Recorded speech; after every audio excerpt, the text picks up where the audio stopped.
बाप रे! माशाचे सुद्धा किती प्रकार आणि वेगवेगळी नावं असतात ना.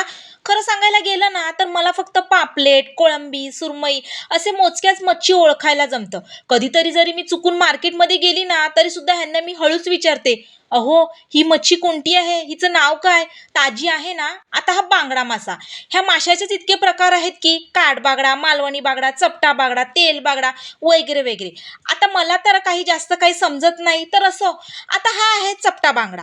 मला वाटलं की हा काठबागडा आहे, पण आई म्हणाल्या हा काठबागडा नाही, हा चपटा बागडा आहे. काठबागडा जरा जाडसर असतो आणि चपटा बागडा जरा पातळ असतो, चपटासारखा. आता मला काही या मच्छीमधलं जास्त काही समजत नाही म्हणून मी पण आईनं जास्त काही प्रश्न विचारले नाही. मी काय आपले नेहमीप्रमाणे कालवण बनवण्याचं काम केलं. आईने मस्त असं स्वच्छ मला साफ करून दिलं. मग काय गॅसवर पातेलं ठेवून त्यात तेल घातलं, मिरची, कोथिंबीर, लसूण, आलं याचं वाटण टाकून व्यवस्थित परतून घेतलं. टोमॅटो प्युरी घातली, ती सुद्धा तेल सुट्टेपर्यंत परतून घेतली. मग हळद, आगरी मसाला, काश्मीरी लाल मिर्च पावडर, चवीनुसार मीठ घालून हा चपटा बागडा यात टाकला आणि मिक्स करून आगळ घातलं. गरजेनुसार पाणी घालून छान अशी उकळून घेतली. कालवण तर तयार झालं माझं झणझणीत. पण तुम्हाला सुद्धा मच्छी ओळखण्यास असा कन्फ्युजन होतो का?